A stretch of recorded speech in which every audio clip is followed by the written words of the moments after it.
cleaners in government buildings in London are unhappy at what they see as their too low pay, so they've taken direct action.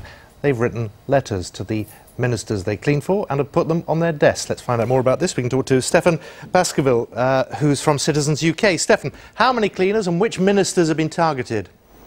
More than 150 cleaners have signed letters to ministers including Francis Maude, Nick Clegg, George Osborne, Vince Cable, Theresa May, Michael Gove, Kenneth Clarke and no senior judge in the country, Lord Phillips at the Supreme Court. So what do these letters say?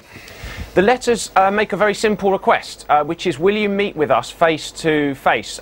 The men and women of Whitehall who clean the corridors of power are paid mostly about minimum wage or just above, and it's not enough to live on. The letters contain kind of stories of their struggles to pay for their children's after-school clubs, the lack of time that they have to kind of educate their children and spend time with them, and they basically ask for a meeting. Will you meet with us face to face so that we can explain to you, Secretary of State, what it's like to work on our pay and to hear our case for us to receive a living wage. Now, these are the people who are cleaning up Whitehall, and in terms of a living wage, what is what do you think? What do they think they should be getting? So the living wage is calculated by the Mayor of London's office. It's currently set at £8.30 an hour in London, and that's the rate that the cleaners want to see. It's calculated according to an index of the cost of living. And a basket of goods of what somebody needs to live in order to be able to raise a family.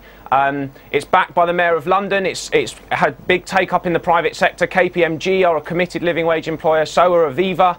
Lloyds of London have recently committed. PwC, TfL and the GLA are all doing it. So there's widespread support for this. Boris Johnson, the Mayor of London, is a big champion of it. And David Cameron in 2010 described the living wage as an idea whose time has come. But today the cleaners are still on minimum wage. So we think it's time for Cameron to take responsibility for his cleaners.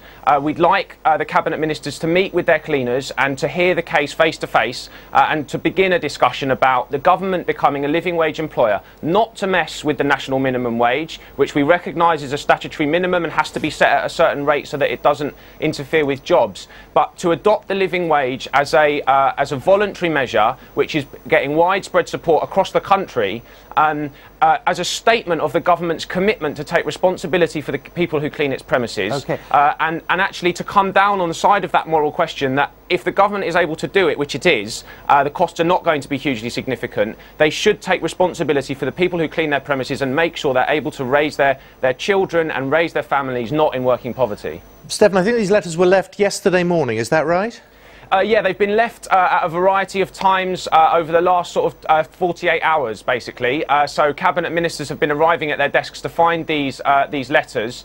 There was also an action yesterday morning with 150 people from Citizens UK outside 8 government departments meeting civil servants and basically welcoming them to work as public servants who are interested in the common good, but also letting them know about this issue of the cleaners' pay and the struggles of the cleaners to survive. I mean, if they don't get what they want, what are they going to come out and say who's got the dirtiest office in Whitehall?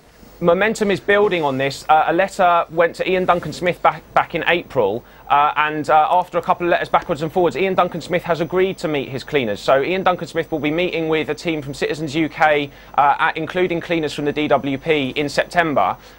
It's clearly possible for Cabinet Ministers to set aside an hour to meet with their cleaners, because Ian Duncan-Smith is doing it, and we expect that other Cabinet Ministers will do the same. Momentum is building. I've had conversations with cleaners in several government departments who say that word is spreading. There are people who have not yet signed the letters, who want to sign the letters, want to be a part of the campaign, and I don't think this issue is going away. Stefan, I will let you go and get your breath back. Thank you very much, Stefan Baskerville. Thanks a lot for that. Now, 300 tonnes of metal from war memorials to railway